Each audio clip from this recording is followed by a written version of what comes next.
Take অফের পরে 240 জন যাত্রী নিয়ে ভেঙে পড়ল এয়ার ইন্ডিয়ার এই বিমান। গুজরাটে ঘটেছে এমন মর্মান্তিক ঘটনা।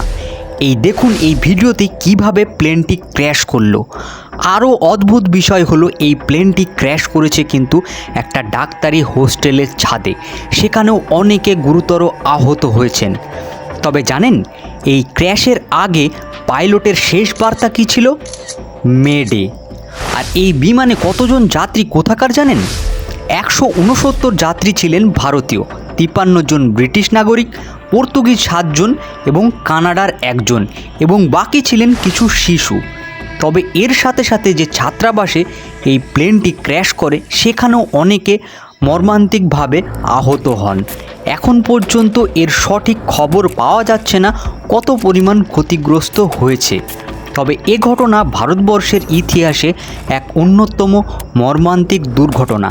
আজকে একটা কালো দিন ভারতবর্ষের ইতিহাসে।